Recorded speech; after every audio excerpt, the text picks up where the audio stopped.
Hello everyone, myself Himanshu Papeja and welcome to our official YouTube channel. So, आज हम चलने वाले हैं लेक्चर 2 की तरफ डी ब्लॉक एलिमेंट्स के। अब जो डी ब्लॉक एलिमेंट्स की प्रॉपर्टीज हमने वन बाय वन डिस्कस की थी, कुछ प्रॉपर्टी हम डिस्कस कर चुके हैं और कुछ प्रॉपर्टी डिस्कस करने वाले हैं इस लेक्चर के अंदर। सो आज की जो प्रॉपर्टी हमने डिस्कस करनी है वो है ऑक्सीडेशन स्टेट। अब ऑक्सीडेशन स्टेट पर मोस्ट फ्रीक्वेंटली क्वेश्चन पूछे जा चुके हैं और ये टॉपिक बहुत बहुत बहुत ज्यादा इंपॉर्टेंट है। इनफैक्ट जो असाइनमेंट आपको मिलने वाली है उसमें भी आप देखोगे कि लास्ट ईयर के अंदर कितने ज्यादा क्वेश्चन पूछे गए ऑक्सीजन स्टेट से सिर्फ। तो चलो उस टॉपिक की तरफ चलते हैं। इसका नाम है ऑक्सीडेशन स्टेट। देखो ऑक्सीजन स्टेट की अगर मैं डेफिनेशन बोलूं तो ये बोलूंगा the charge acquired by element after bond formation bracket में लिख दूंगा losing or gaining one electron। losing और gaining इलेक्ट्रॉन वन भी हो सकते हैं बेटा, उससे ज्यादा भी हो सकते हैं। तो ऑक्सीजन स्टेट होती ही क्या है, इसके कुछ कॉमन क्वेश्चन हम देख लेते हैं। देखो वैसे तो तुमने प्लस वन के अंदर बहुत बार ऑक्सीजन स्टेट निकाली, बट मैं मानकर चलता हूं कि आपने ऑक्सीजन स्टेट नहीं पढ़ी, आप स्टार्टिंग से बस इसी लेक्चर से देख रहे हैं। देखो मैंने क्वेश्चन दिया आपको KMnO4 एक क्वेश्चन, दूसरा क्वेश्चन K2Cr2O7 ये भी एक क्वेश्चन है। इसको थोड़ा सा अच्छा कर दें तो उसको 2 माइनस कर देता हूँ, है ना, थोड़ा सा हमारी वेराइटी बढ़नी चाहिए, तभी तो जाकर एग्जांपल्स को अच्छे समझोगे तुम। नेक्स्ट क्वेश्चन दे दिया बेटा मैंने आपको यहाँ पर MnO2, ठीक है, ये इसके एग्जांपल्स में लिखने हैं आपने। तो हम डी ब्लॉक पढ़ रहे हैं इसलिए मैंने सारे एग्जांपल डी ब्लॉक के लिए। देखो अब मेरे को अगर Mn पे ऑक्सीजन स्टेट निकालनी है, मैंने इसको क्या बोल दिया बेटा, x बोल दिया जिसकी निकालनी है। अब ऑक्सीजन पे कितना चार्ज होता है, -2। अगर आपको नहीं पता तो यहां से देखो फोन से बात, -1 -2 -3 इसके ऊपर चार्ज रहता है। बात करता हूं ऑक्सीजन की तो उस पर चार्ज होता है -2। ऑक्सीजन है कितने बेटा 2, तो इसको मैंने 2 से मल्टीप्लाई कर दिया और यहाँ पर आ जाएगा इक्वल टू में 0। ये 0 क्यों आ गया यहाँ पर, क्योंकि इसके ऊपर चार्ज क्या है 0। अगर सपोज करो यहाँ पर चार्ज +1 होता तो मैं यहाँ पर इक्वल टू में लिख देता +1। अगर यहाँ पर चार्ज होता -1 तो मैं इक्वल टू में लिख देता -1। अब यहाँ पर क्योंकि 0 है इसलिए मैंने चार्ज भी क्या लिख दिया है 0। सो इधर इसके ऊपर चार्ज आ गया +4। That is the oxygen state of Mn in case of MnO2, right. और ये कब आई, जब इसने बॉन्ड फॉर्म किया था। नेक्स्ट देखते हैं इसके बाद Cr की कंफिगरेशन। देखो बेटा Cr की मैंने निकाली तो मैंने लिख दिया इसको x। अब Cr कितने, देखो यहाँ पर 2 है तो मैंने इसको मल्टीप्लाई कर दिया यहाँ 2 से। ऑक्सीजन कितने बेटा, देखो ऑक्सीजन है, ऑक्सीजन में चार्ज कितना होता है पहले -2 है, कितने ऑक्सीजन 7, तो 7 से मल्टीप्लाई कर डाला। यहाँ पर क्या है -2, ठीक है। तो इसको जब कट करेंगे तो क्या आ जाएगा, इधर जाकर आ जाएगा ये पॉजिटिव।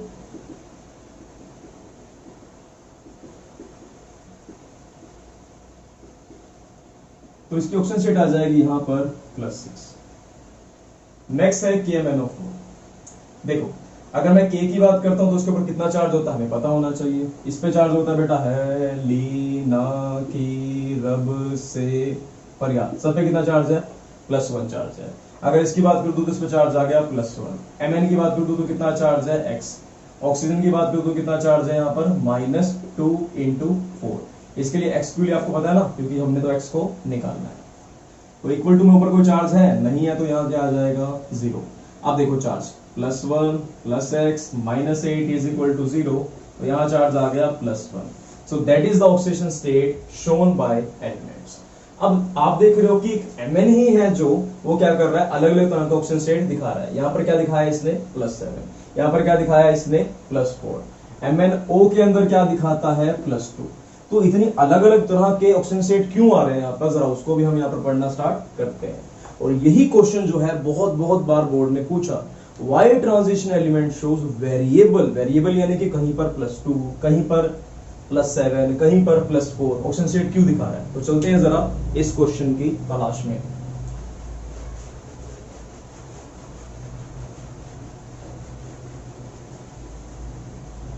तो ये क्वेश्चन बिल्कुल ही सिंपल आपके लिए हो जाने वाला है आगे चलकर।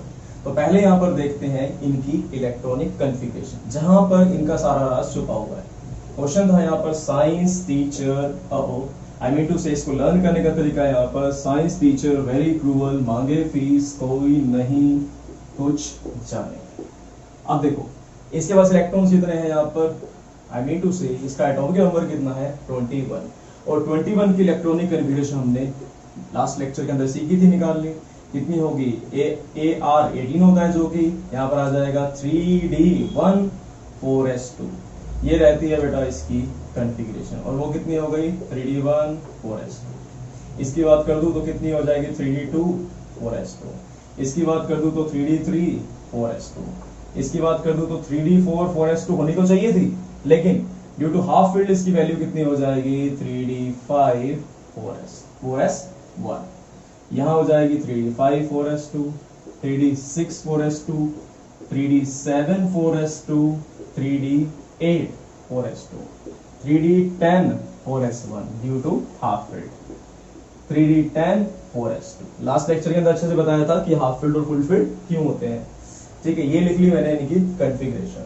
अब जरा ध्यान से देखना कि इनके पास कितने कितने इलेक्ट्रॉन हैं। बेसिकली यहाँ पर ऑक्सीजन स्टेट का मतलब क्या है कि इलेक्ट्रॉन ये लूज कर सकते हैं, और कितने इलेक्ट्रॉन लूज कर सकते हैं हमने ये समझना है। बेटा सपोज करो कि तुम्हारे पास सुबह सुबह 5,000 रुपए थे, है ना, किसी दुर्भाग्यवंश को गुम हो गए बाई चांस, तो कितने पैसे गुम हो सकते हैं। हो सकता है तुम्हारे सिर्फ 1,000 रुपए गुम हो सकता है 2,000, हो सकता है 3,000, हो सकता है सारे गुम हो गए हो। तो मैं वही केस इनके साथ देखने वाला हूँ। इसके पास क्या हो सकता है, कितने ऑक्सीजन स्टेट दिखा सकता है। देखो इसके पास 2 और 1 कितने इलेक्ट्रॉन है, 3 इलेक्ट्रॉन, तो ये +3 ऑक्सीजन स्टेट भी दिखा सकता है। हो सकता है इसके बेचारे के 3 के 3 इलेक्ट्रॉन को छीन कर ले गया हो। इसकी बात करें तो हो सकता है इसके पहले 2 इलेक्ट्रॉन लूज हुए, हो सकता है 4 इलेक्ट्रॉन लूज हुए। एक केस और मान लेते हैं, हो सकता है 3 भी लूज हुए, कितने भी लूज हो सकते हैं। इसकी बात कर दूं तो यहाँ पर +2 +3 +4 +5 कोई भी ऑक्सीजन स्टेट ये दिखा सकता है। इसकी बात कर दूं तो हो सकता है यहाँ से 1 2 3 4 कोई भी रेंज यहाँ पर इसकी गुम हुई हो। 6 इलेक्ट्रॉन तक ये क्या कर सकता है, लॉस कर सकता है। ठीक है, अगर बात कर ले मोस्ट कॉमन की तो ये 3 भी दिखाता है और 6 भी दिखाता है। तुम चाहो तो +4 +5 कुछ भी दिखा दो, लेकिन मोस्ट कॉमन क्या होती है +3 और +6। And this is just an idea कि इतने इलेक्ट्रॉन ये लूज कर सकता है, राइट। हमें ऐसा नहीं है कि इसको पूरे डाटा को लिखना है कहीं पर, ऐसा कुछ नहीं है। इट्स जस्ट फॉर, मैं आपको बता रहा हूं कि कॉमनली क्या ऑक्सीजन स्टेट वो दिखा देता है प्रैक्टिकल बेसिस पर। यहाँ पर क्या दिखा सकता है, ये +2 से लेकर +3 +4 +5 +6 +7 कुछ भी ऑक्सीजन स्टेट दिखा सकता है। ठीक है, अगर आपको परेशानी हो रही है तो इसको यहाँ पर भी लिख लो, इनमें से कोई भी ऑक्सीजन स्टेट दिखा सकता है। अब बात करता हूं आयरन की, तो ये +2 तो दिखाता है और साथ में क्या दिखाता है, जनरली +3। अब आप कहो इससे ज्यादा क्यों नहीं दिखाता, तो सिंपल सी बात है। इसके बाद क्या आता है, D5 हो जाता है, और D5 क्या होता है, एक्स्ट्रा स्टेबल, इसलिए इलेक्ट्रॉन जल्दी से लूज ये नहीं करता। देखो ना, इसने पहले 2 इलेक्ट्रॉन लूज किए तो क्या रह गया 3D6 4s0 रह गया। ठीक है, एक इलेक्ट्रॉन और लूज करेगा तो क्या बन गया 3D5, और 3D5 क्या होता है, एक्स्ट्रा स्टेबल, इसलिए इलेक्ट्रॉन लूज और वो नहीं करेगा। तो जनरली +2 और +3 ऑक्सीजन स्टेट ये दिखाता है। Now this is just an idea कि आप इसको समझ पाए अच्छे से।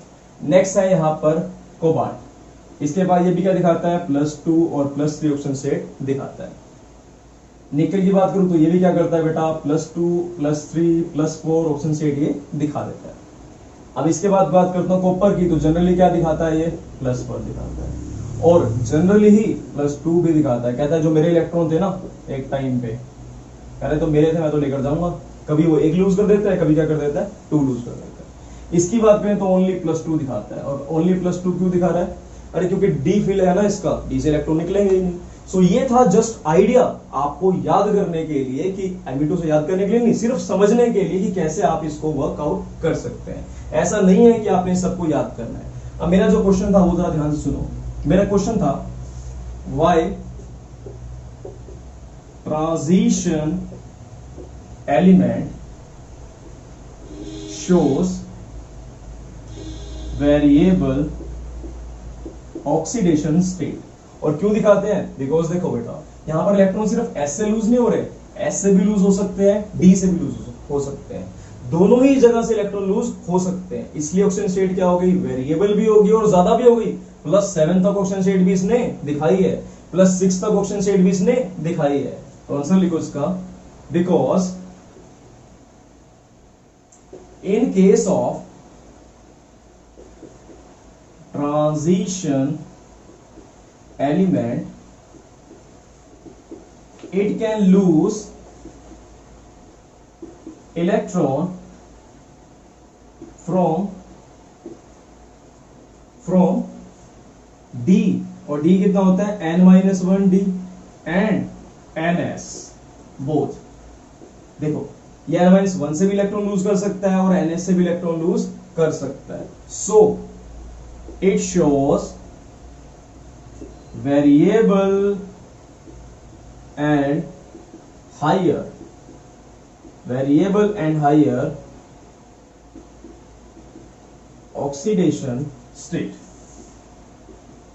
सो that is the simple answer. और ऐसा भी क्यों आप समझ गए हो ना. अगर मैं बात करता सिर्फ S की, सिर्फ S ब्लॉक होता तो ऐसे इलेक्ट्रॉन लूज होते, लेकिन D है तो S से भी हो रहे हैं और D से भी हो रहे हैं. सो ये बहुत ही इंपॉर्टेंट क्वेश्चन आपके लिए था. सो चलते हैं इसके बाद हम नेक्स्ट क्वेश्चन की तरफ. जरा स्क्रीनशॉट इसको कर लीजिए.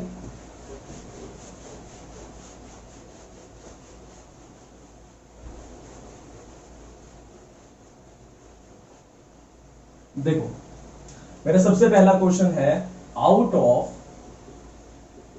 Mn2 plus and Fe2 plus, which one is more stable? दोनों में से ज्यादा स्टेबल कौन है? देखो सिंपल सी बात है कि ज्यादा स्टेबल कौन होगा, Mn2 प्लस.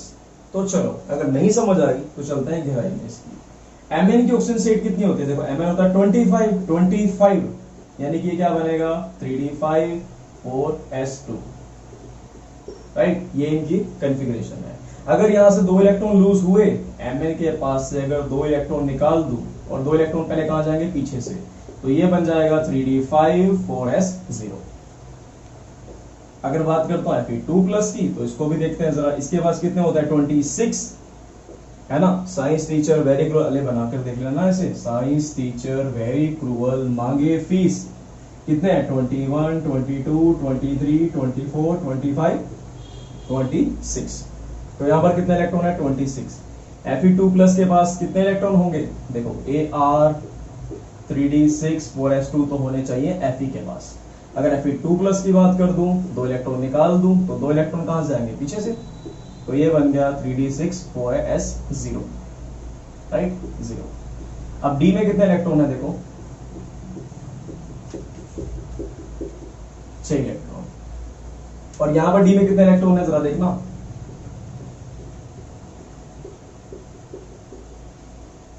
5 इलेक्ट्रॉन. अब ये तो क्या है, हाफ फील्ड. हाफ फील्ड क्या होता है, एक्स्ट्रा स्टेबल. या हाफ फील्ड तो नहीं है ना, एक इलेक्ट्रॉन फालतू है, तो एक्स्ट्रा स्टेबल तो ये नहीं है. तो यहां पर लिखेंगे as Mn2 plus contain exactly half filled d orbital, bracket में d5 लिख दिया. So it will be more stable, right. क्योंकि इसके पास 5 इलेक्ट्रॉन हो गए तो ये ज्यादा स्टेबल हो जाएगा. सो जरा इसको भी आप स्क्रीनशॉट कर लीजिए. सो नेक्स्ट क्वेश्चन है आपके पास इसी से रिलेटेड. तो देखो मैंने आपसे इसको रब कर देता हूं. पहले मैंने आपसे एक क्वेश्चन पूछा, why Fe2 plus is easily oxidized into Fe3 plus. ऐसा क्यों भाई? Fe2 plus जो है वो easily Fe3 plus में ऑक्सीडाइज क्यों हो जाता है? देखो सिंपल सी बात है, इसके आउटर मोस्ट में कितने इलेक्ट्रॉन है 6. और अगर ये बन जाए यहां पर Fe3 प्लस, तो कितने इलेक्ट्रॉन होंगे? देखो जरा ध्यान से, एक इलेक्ट्रॉन और निकाल दो यहां से. देखो कॉन्फ़िगरेशन क्या थी Fe की, Ar 3d6 4s2. अगर 3 इलेक्ट्रॉन निकाल दो, 2 यहां से, एक यहां से, तो क्या बन गया Ar 3d5 4s0. ये बन गई कॉन्फ़िगरेशन. और ये बन जाएगा यहां पर एक्स्ट्रा स्टेबल 1 2 3 4 5 देखो हर एक के दिल में इच्छा होती है कि वो भी अपने पैरों पे खड़ा हो जाए, स्टेबल हो जाए, राइट। तो ये स्टेबल कब होगा, जब एक इलेक्ट्रॉन को लूज कर देगा। सो इजीली Fe2+ से क्या बन जाता है, Fe3+ बन जाता है। अगेन इंपॉर्टेंट कैटेगरी में डालना, इनमें ये क्वेश्चन वो क्वेश्चन है जो बोर्ड रेगुलरली पूछ रहा है। ऑक्सीजन स्टेट तो बेटा सारा टॉपिक ध्यान से पढ़ना है। यहां पर क्या बन गया, 3d5 बन जाएगा। सो होप ये वाली बात तो आपको समझ आ गई होगी। लेकिन ऐसे लिखोगे तो पूरे नंबर तो नहीं मिलेंगे, तो मैं लिखना कैसे है जरा वो भी देखो। एज एक मिनट, आफ्टर लूजिंग, ऐसे लिखेंगे इसको, after losing one electron, after losing one electron Fe2+ became extra stable as it acquire half filled d orbital, as it acquire half filled d orbital configuration, so it become extra stable। ठीक है, उसके बाद question वाली line, that's why Fe is easily oxidized into Fe3+, right? So it easily oxidized into, so it easily oxidized into Fe3+। So ये था इसका answer. अब देखो आपको यहां पर क्या ऐड करना है, जरा उसको भी ध्यान से आप समझो। अब इस क्वेश्चन के अंदर आपको कैसे पता ऑक्सीडाइज होता ही क्या है, जरा उसको समझो। देखो ऑक्सीडाइज का मतलब क्या है, व्हेनेवर इट लूज इलेक्ट्रॉन। जो कोई अगर इलेक्ट्रॉन लूज कर दे तो कहते हैं ओ बहुत बुरा हुआ, इलेक्ट्रॉन लूज हो गए चले गए। रिड्यूस का मतलब क्या होता है, रिच हो जाना। रिड्यूस का मतलब होता है रिच। कभी जब इलेक्ट्रॉन गेन हो तो उसे क्या बोल देंगे, रिच। इलेक्ट्रॉन लूज हो तो बहुत बुरा, उसको क्या बोल देंगे, ऑक्सीडाइज। ठीक है, जरा इसको नोट कर लो। अब नेक्स्ट क्वेश्चन मेरा है यहां पर, out of Mn3+ and Cr3+, which one is oxidizing? Which one is oxidizing? इनमें से कौन सा होने वाला है ऑक्सीडाइजिंग? एक मिनट, मैं इसका क्वेश्चन थोड़ा चेंज करता हूं। हाँ जी, तो Fe2+ में से और Mn3+ में से कौन ऑक्सीडाइजिंग होने वाला है? तो कॉन्फ़िगरेशन निकालते हैं जरा इनकी। देखो Mn3+ के पास कितने इलेक्ट्रॉन होंगे, Mn3+ के पास इलेक्ट्रॉन होंगे, कॉन्फ़िगरेशन लिखते हैं। Mn3+ की कॉन्फ़िगरेशन होगी बेटा यहां पर Ar3d4 4s2। ठीक है, ये कॉन्फ़िगरेशन होगी। 4s2 नहीं, 4s में क्या होंगे, 0 इलेक्ट्रॉन होंगे। अब इससे पहले आप ये भी लिख लीजिए, Mn क्या होता है, Ar3d5 4s2 होता है। अगर इसने 3 इलेक्ट्रॉन लूज किए तो 2 इलेक्ट्रॉन लूज किया होंगे S से, 1 इलेक्ट्रॉन लूज किया होगा D से। तो इसकी कॉन्फ़िगरेशन क्या बन गई, 3d4। अब D में कितने इलेक्ट्रॉन आ गए, 4, 1 2 3 और 1 4। ये 3d के यहां पर इलेक्ट्रॉन है। सो आप साफ साफ देख पा रहे हो कि इसको सिर्फ 1 इलेक्ट्रॉन चाहिए अपना फुलफिल होने के लिए, स्टेबल होने के लिए। तो क्या करेगा, कैसे भी इलेक्ट्रॉन को ये छीन लेगा। तो लिखो यहां पर, आफ्टर गेनिंग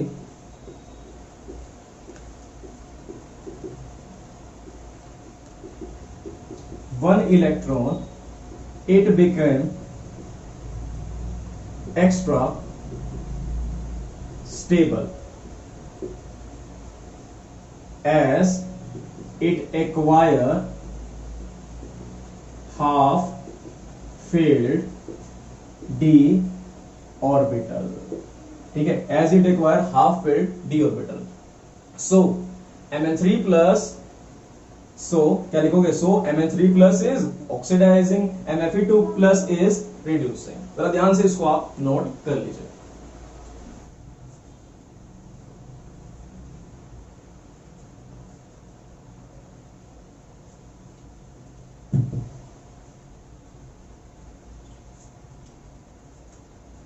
सो आप लिखिए यहां पर एक इंपॉर्टेंट सा नोट। अब ये नोट बहुत ज्यादा जरूरी है, 2000 के नोट से भी ज्यादा जरूरी है फिलहाल तुम्हारे लिए। देखो नोट में क्या लिखना है हमें, ऑक्सीडाइज। एंड रिड्यूस, ये क्या होगा? देखो, अगर किसी के इलेक्ट्रॉन निकलकर चले गए या मान लो किसी के पैसे निकलकर चले गए तो बहुत बुरा होगा ना उसके साथ, ओ हमदर्दी है उसके साथ, तो वो क्या हो गया? ऑक्सीडाइज हो गया। लेकिन अगर किसी ने इलेक्ट्रॉन ले लिए किसी से तो वो क्या हो जाएगा? रिच हो जाएगा। आर से रिड्यूसिंग, आर से ही रिच। तो यानी कि जब वो किसी इलेक्ट्रॉन लेगा तो वो क्या हो जाएगा? रिड्यूस हो जाएगा या फिर रिच हो जाएगा। और जिसके साथ हादसा होने वाला है वो क्या हो जाएगा बेटा? बहुत बुरा होगा उसके साथ। तो ये क्या हो जाएगा बेटा? इसके इलेक्ट्रॉन तो हो गए यहाँ पर लूज, निकल कर चला गया। सो होप ये वाली बात तो आपको समझ आ गई होगी। लेकिन क्वेश्चन इसके अलावा एक और तरह से भी आता है। एक पूछा जाता है ऑक्सीडाइजिंग एंड रिड्यूसिंग एजेंट। देखो बेटा, एजेंट क्या होता है? जो किसी चीज को बेचकर जाए, देकर जाए। तो जो किसी को रिच बनाकर जाए, रिड्यूस करके जाए, तो वो क्या है? Reducing agent, right. जो किसी को इलेक्ट्रॉन देकर जाए वो क्या होता है? Reducing agent. जो ऑक्सीडाइज करके जाए, ऑक्सीडाइजिंग एजेंट। तो यहां पर उल्टा होगा रिड्यूसिंग का। रिड्यूसिंग एजेंट क्या होता है? रिड्यूसिंग एजेंट होगा जो किसी को इलेक्ट्रॉन दे दे और खुद क्या हो जाएगा? ऑक्सीडाइज। ठीक है, जो किसी को इलेक्ट्रॉन दे देगा खुद तो गरीब हो जाएगा ना। सपोज हिमांशु के पास 5 लाख रुपए थे, उसने मुझ गरीब को दे दिया, ठीक है। अब वो तो देखो बेचारा, उसने तो, वो तो रिड्यूसिंग है अपनी तरफ से, है ना, रिच बनाने वाला है। लेकिन मैं तो क्या हो गया? मैं तो क्या हो गया हूं बेटा? रिड्यूस हो गया हूं। और वो क्या हो गया बेचारा? ऑक्सीडाइज हो गया है। यानी कि जो रिड्यूसिंग एजेंट होता है वो खुद क्या हो जाता है? ऑक्सीडाइज हो जाता है। सो ये हो जाएगा यहां पर ऑक्सीडाइज। जैसे हिमांशु था अपना, तो वो क्या हो जाएगा बेटा? ऑक्सीडाइज हो जाएगा। रिड्यूसिंग ऑक्सीडाइजिंग एजेंट क्या हो जाएगा? रिड्यूस। यानी कि जो इलेक्ट्रॉन लेने वाला, जैसे कि मैं क्या हो जाऊंगा बेटा यहां पर? Reduce, right. इतनी बात आपको समझ आ गई होगी। इस नोट को लिख लो और इस नोट के बेसिस पर चलना है हमने क्वेश्चन की तरफ।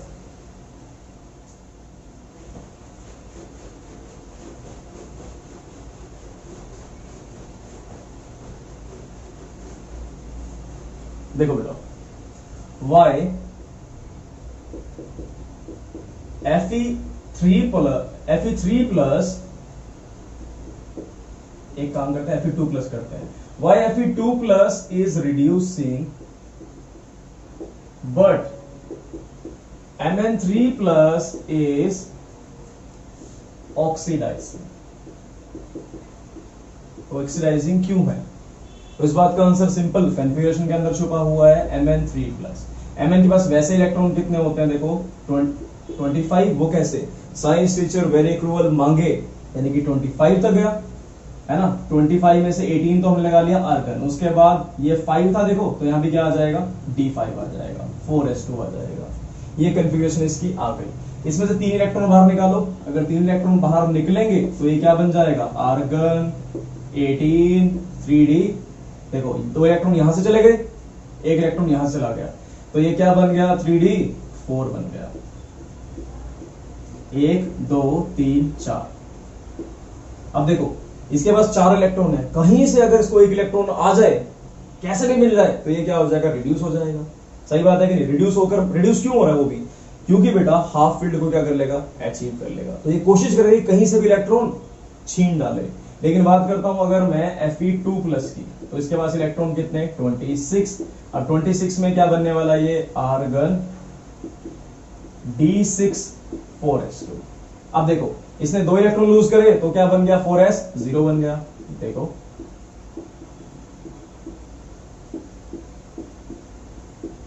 D में कितने इलेक्ट्रॉन है?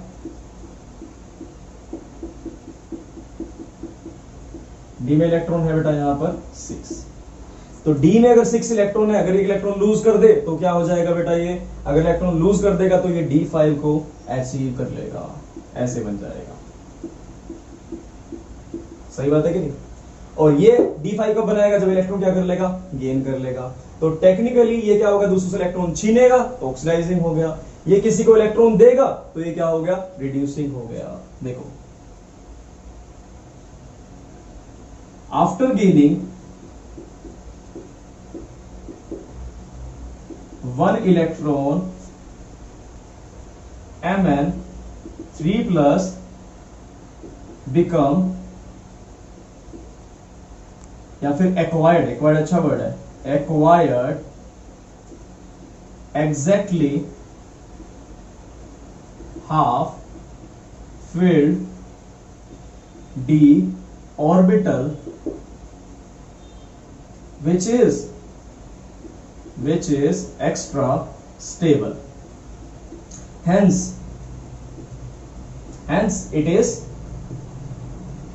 Mn3 plus is oxidising, electron छीनने वाला है। देखो नेक्स्ट बात करें किसकी, Fe2 प्लस की, तो मैं लिखूंगा after losing 1 electron it become exactly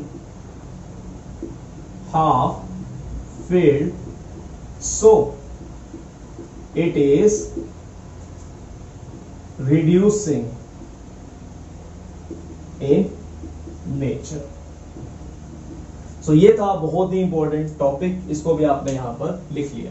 अब मैं क्वेश्चन की टाइप चेंज कर रहा हूं, आंसर की टाइप बिल्कुल भी चेंज नहीं होगी। अब क्वेश्चन देखो मेरा, अब क्वेश्चन आपको इस तरीके से मिल सकता है, y Mn3 plus shows positive value of E naught, but Fe2 plus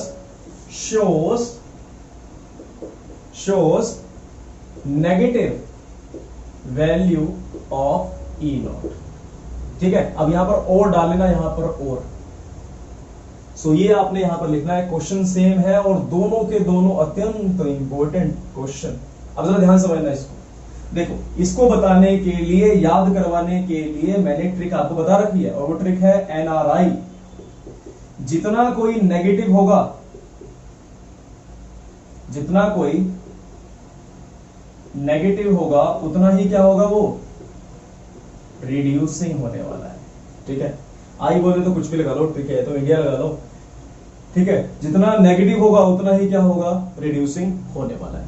सो अब देखो, अगर ये रिड्यूसिंग है, देखो अगर ये ऑक्सीडाइजिंग है तो ये नेगेटिव तो नहीं हो सकता, ये रिड्यूसिंग है तो ये क्या होगा, नेगेटिव। इसकी वैल्यू क्या हो जाएगी बेटा, नेगेटिव। ये ऑक्सीडाइजिंग है तो इसकी वैल्यू क्या हो जाएगी बेटा, उल्टी, यानी कि पॉजिटिव। राइट, तो ये नोट के अंदर लिख लेना,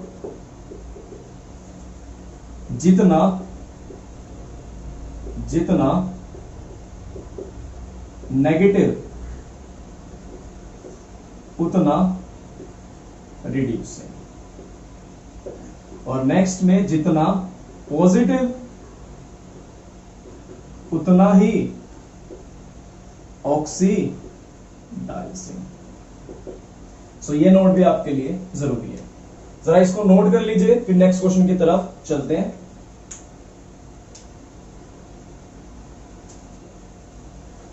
देखो अब ये तो पढ़ लिया हमने इस तरह के क्वेश्चन, लेकिन एक क्वेश्चन ऐसा भी है जो हमारे इस हाफ फील्ड फुल फील्ड के दायरे से बाहर हो जाता है।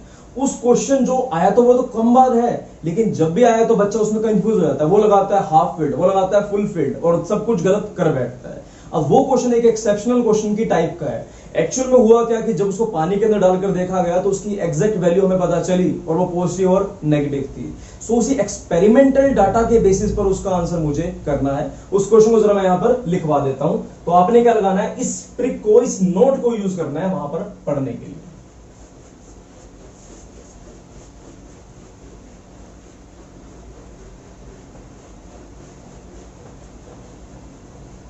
तो क्वेश्चन है y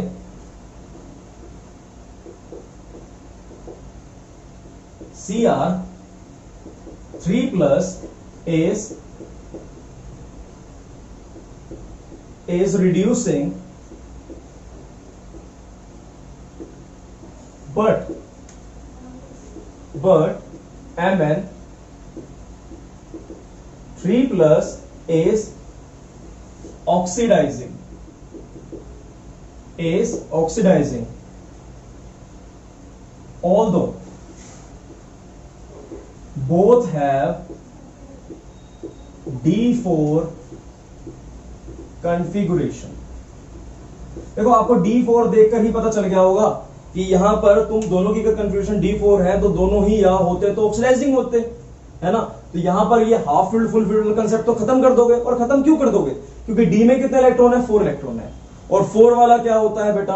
ऑक्सीडाइजिंग होता है। हमें ये बात पता थी, लेकिन अब ये कंसेप्ट क्यों नहीं लगा पा रहे यहां पर? क्योंकि दोनों की कितनी है? D4। इसकी भी D4 आने वाली है, इसकी भी क्या आने वाली है? D4 आने वाली है। तो कैसे करें इसको? देखो जरा, इसके लिए काम आएगी ये NRI ट्रिक, तो जरा उसको भी समझ लेते हैं। देखो, CR की वैल्यू होती है यहां पर -0.41, E nought value for CR कितनी होगी बेटा? -0.41 वोल्ट। अगर बात करता हूं Mn3 प्लस से Mn2 प्लस की वैल्यू, जिसको हम रिप्रेजेंट करेंगे ऐसे ही E नॉट से,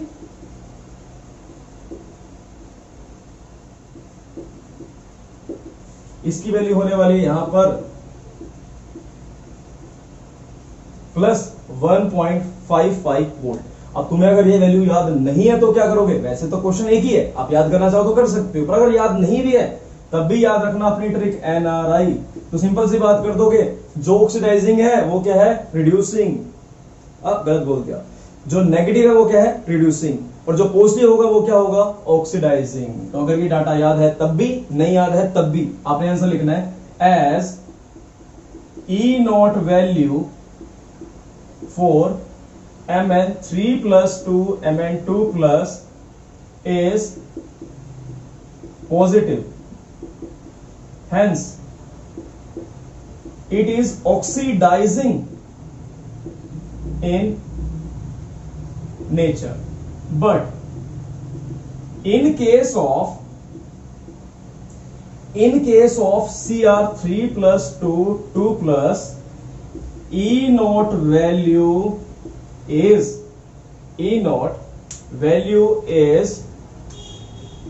negative, hence it is reducing in nature. So ये क्या होने वाला है? reducing in nature को होने वाला है। अगेन वही ट्रिक, नेगेटिव वाला रिड्यूसिंग, पॉजिटिव वाला ऑक्सीडाइजिंग। जरा स्क्रीनशॉट ले लो इसका, फिर चलते हैं नेक्स्ट टॉपिक की तरफ। तो चलो, इस क्वेश्चन के बाद देखेंगे हम एक और अच्छी सी एक्सेप्शन को, जो कि बहुत बहुत बार पूछी जाती है। जरा ध्यान समझना इसको।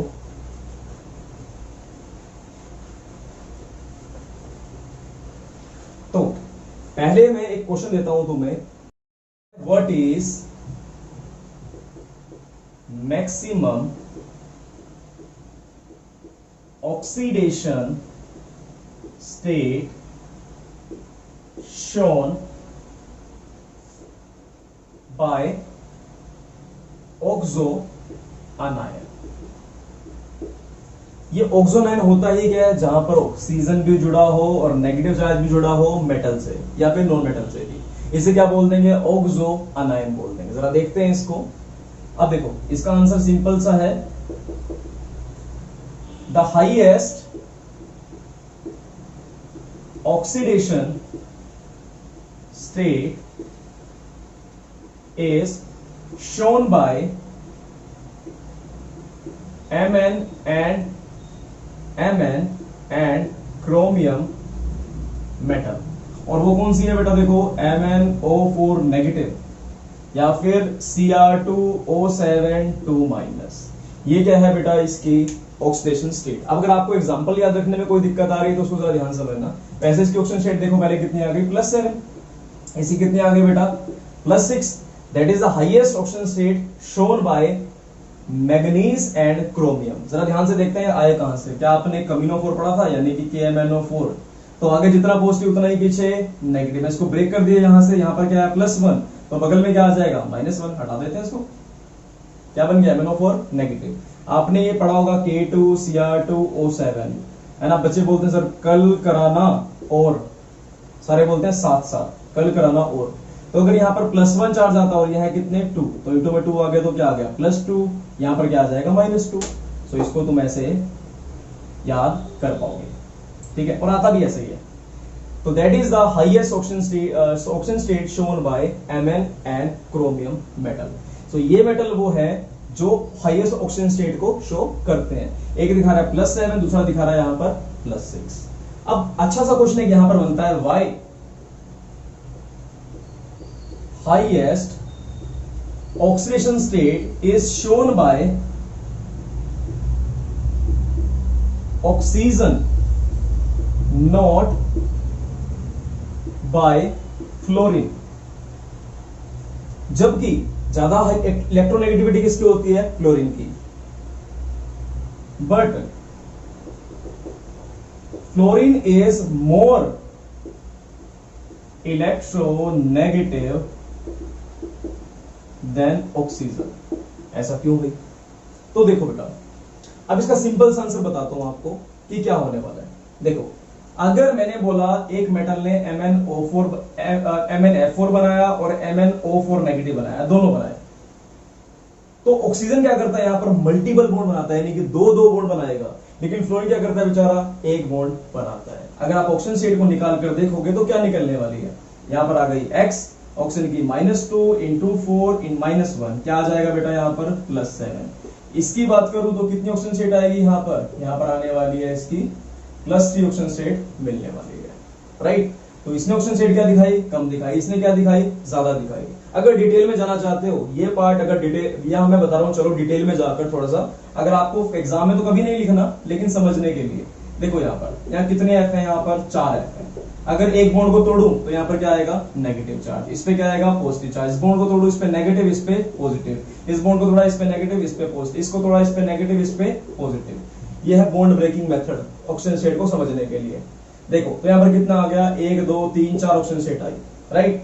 लेकिन अब बात करता हूं मैं अगर MnO4 नेगेटिव की, तो उसको भी जरा ध्यान से देखो। देखो, अगर मैं ये बॉन्ड तोड़ता हूं तो ठीक है, इस पे एक नेगेटिव आ गया, इस पे पॉजिटिव आ गया, यहां तक बात ठीक थी। लेकिन यहां कितनी बॉन्ड टूट रही है? 2 बॉन्ड टूट रही है। एक बॉन्ड तोड़ा, इस पे एक नेगेटिव, इस पे एक पॉजिटिव। एक और बॉन्ड तोड़ना पड़ रहा है, इस पे एक और नेगेटिव, इस पे एक और पॉजिटिव। सिमिलरली यहां पर क्या आ जाएगा? 2 positive 2 negative, 2 positive 2 negative 2 positive, 2 negative 2 positive. Oxygen state देख सकते हो कितनी आ रही है? 1 2 3 3 2 4 6 and 7। यहां पर ऑक्सीजन स्टेट आई +7। यहां पर ऑक्सीजन स्टेट कितनी आ रही है बेटा? +3 आ रही है, राइट। क्योंकि एक नेगेटिव भी था, इसलिए कितनी आई यहां पर? +3 शो हो रही है। सो ये वाली बात अगर आपको समझ नहीं भी आई तब भी कोई बात नहीं, अगर आ गई है तब भी बहुत अच्छी बात है, क्योंकि आपको पता चल गया यहां पर कि मल्टीपल बॉन्ड बनाने की वजह से इसके ऊपर डबल चार्ज को खींच पाता है। वो जितनी ज्यादा बॉन्ड बनाएगा उतनी ज्यादा चार्ज को खींच पाएगा। तो आंसर है इसका सिंपल सा, एज लिखेंगे यहां पर, oxygen and fluorine both are highly electronegative. दोनों के दोनों क्या है? हाईली इलेक्ट्रो नेगेटिव है। But in case of oxygen it form multiple bonding. In case of oxygen it form multiple bonding, so it shows higher oxidation state. But देखो, अब यहां पर नीचे आपको दिखेगा नहीं, तो आप इसको ऐसे नोट कर लेना। But in case of fluorine it form only single bond, right? It cannot form multiple bond. But in case of fluorine it form only single bond, that's why it shows lower oxidation state. So ये था इसका answer. तो इसको अपने अच्छे से यहां पर नोट कर लेते। चलो मैं लिख ही देता हूं। But in case of fluorine atom it only shows single bond, hence it does not shows higher oxidation state. So ये आप इस तरह स्क्रीनशॉट कर लीजिए। चलते हैं जरा नेक्स्ट टॉपिक की तरफ। देखो,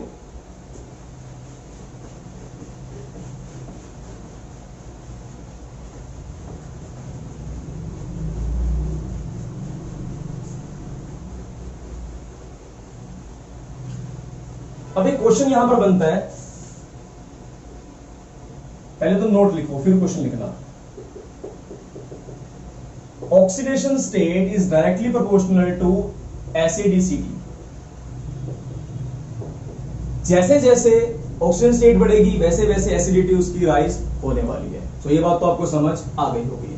तो मेरा क्वेश्चन है, out of MnO4 negative, Cr2O7 2 negative, V2O5, which one will be more acidic? Also arrange them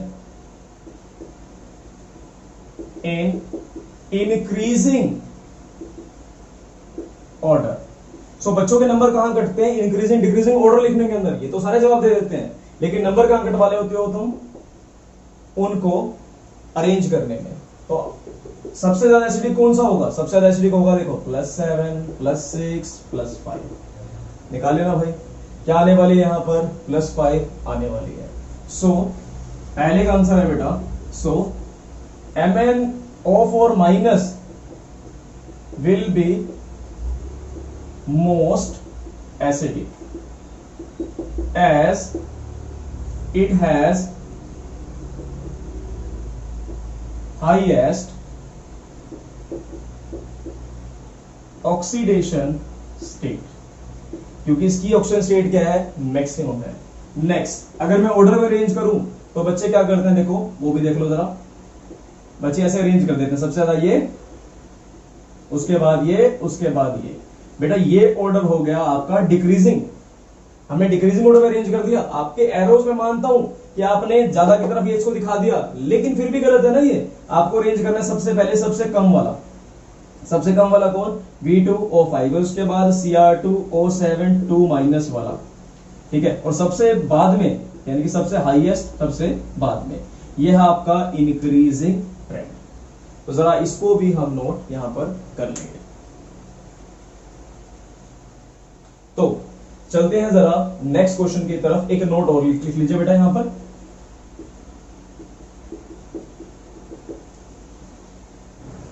If oxygen state is higher, then it will be acid.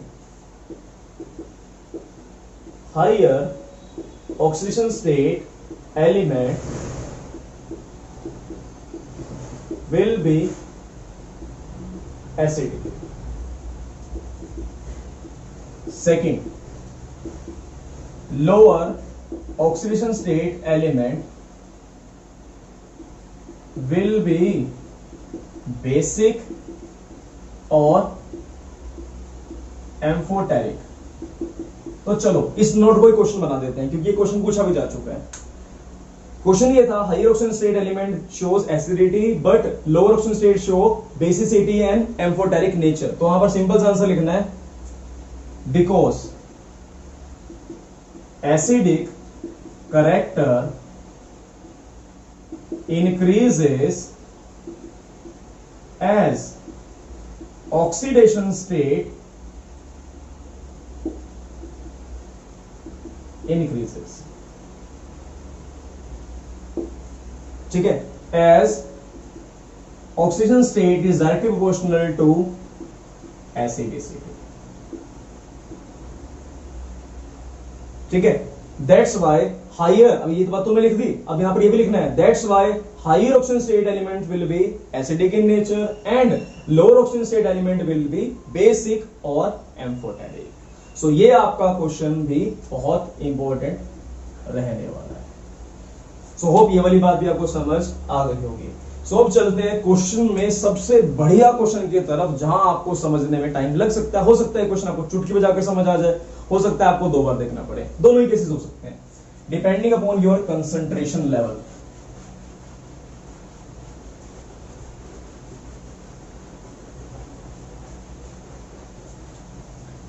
देखो क्वेश्चन है, आउट ऑफ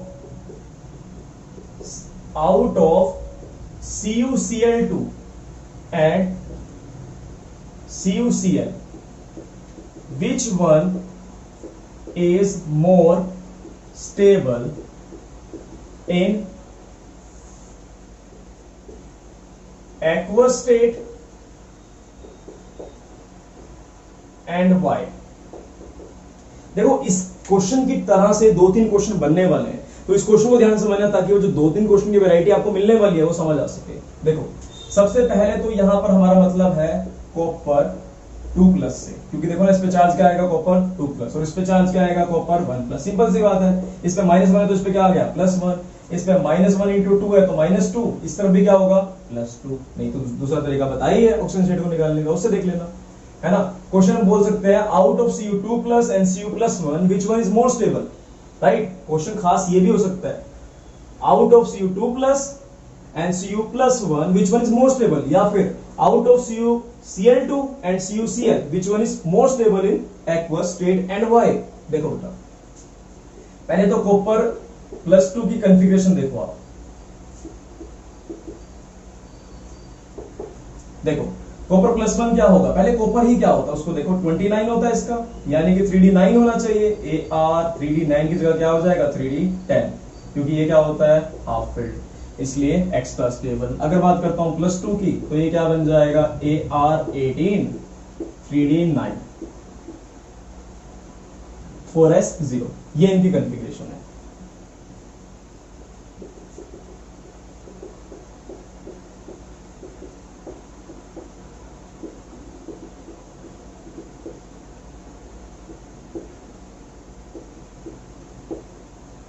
तो आप देख सकते हो कि ये हाफ फिल्ड है, इसलिए क्या होगा एक्स्ट्रा स्टेबल होगा नॉर्मल कंडीशंस के अंदर। देखो as Cu+ contain exactly half filled, exactly full filled, देखो ना 10 है, exactly full filled d orbital, क्या है इसके पास exactly full filled d orbital है। So it will be extra stable या फिर मोर स्टेबल, राइट। क्या होने वाला है, बहुत ज्यादा स्टेबल होने वाला है। ये बात भी हमें समझ आ जाएगी। इन सॉलिड स्टेट देखो, बट अब देखो अगर इसमें से एक इलेक्ट्रॉन बाहर निकालना है 3d10 में से, देखो जरा इस 3d10 को यहां पर ऐसा बनाना भी आपने थोड़ा सा अच्छा लगता है, इंप्रेसिव लगता है। यहां पे लिख भी देना 3d10 है, बट अब इसमें से एक इलेक्ट्रॉन बाहर निकालो तो क्या निकाल सकते हो, नहीं निकाल सकते, एक्स्ट्रा स्टेबल है। बट इन केस ऑफ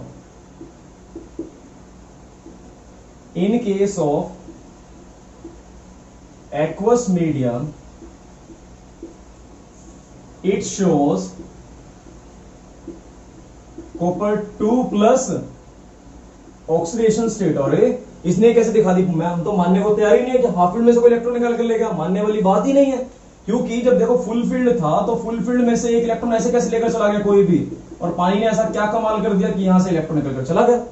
हम हैरान है ना, दुनिया शॉक्ड एंड Cu2+ रोक्ड, ऐसा कैसे हो गया। देखो बेटा जब ये पानी के अंदर जाते हैं, कॉपर प्लस आयन जो पानी के अंदर जाता है तो उसमें से एनर्जी रिलीज होती है जिसको बोलते हैं हम हाइड्रेशन एनर्जी, क्योंकि वो पानी की एनर्जी है इसलिए उसको हाइड्रेशन नाम दिया, राइट। जब भी कोई आयन पानी के अंदर घुलता है तो वहां से एनर्जी रिलीज होती है, और वही एनर्जी इसने यूज कर ली इलेक्ट्रॉन को बाहर निकालने के लिए। ये तो वही बात होगी, निहत्था गया था कहीं पर, उन्हीं के गन उठाई उन्हीं को शूट कर दिया, है ना। इतना खतरनाक है कौन, कॉपर 2+।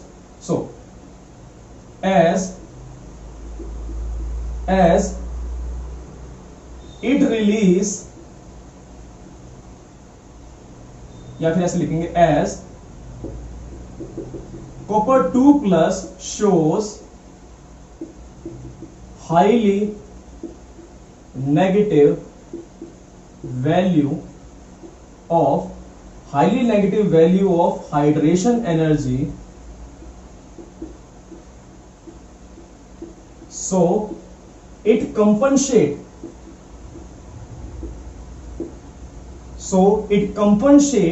या फिर कहते कम ज्यादा कर लिया, उसको यूटिलाइज कर लिया।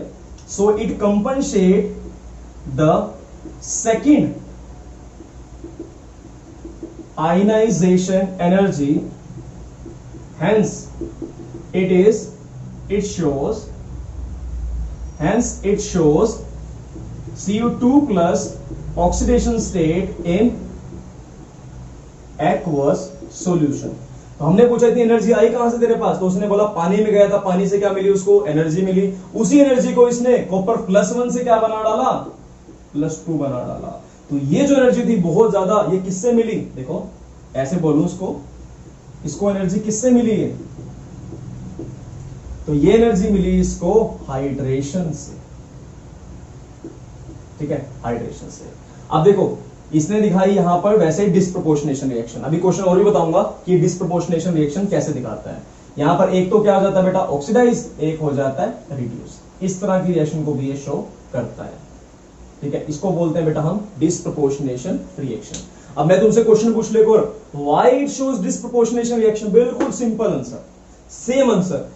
Copper 2+ is showing highly negative value of hydration, so it compensate the second ionization energy। second मतलब कि 2+ लूज कर दिया, तो उसका आंसर भी सेम बनेगा। So मैंने पूछा तुमसे why copper +1 shows disproportionation reaction, तो सारा डिट्टो सेम आंसर लिख देना। मैंने तुमसे ये पूछा तो तुम यहाँ पर ये वाली रिएक्शन भी लिख डालो। बहुत अच्छी रिप्रेजेंटेशन है, इसको भी लिखना है अपने साथ में, ठीक है। और इसमें तुम्हारे मार्क्स कोई भी नहीं काट सकता।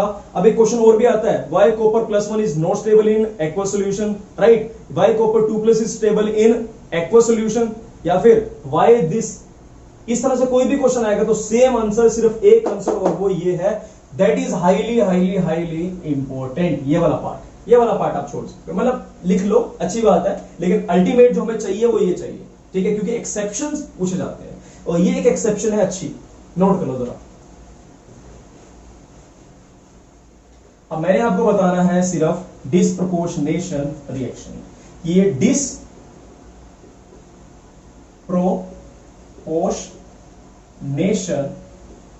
रिएक्शन होती ही क्या है। देखो बेटा, ऐसी रिएक्शन जिसमें सेम चीज क्या हो जाए ऑक्सीडाइज और सेम चीज क्या हो जाए रिड्यूस, उसे बोलते हैं हम डिस्प्रोपोर्शनेशन रिएक्शन। तो इसको लिखेंगे the reaction in which same element get oxidized and same element get reduced, named as disproportionation reaction. एक एग्जांपल तो हमने यहीं से देख लिया,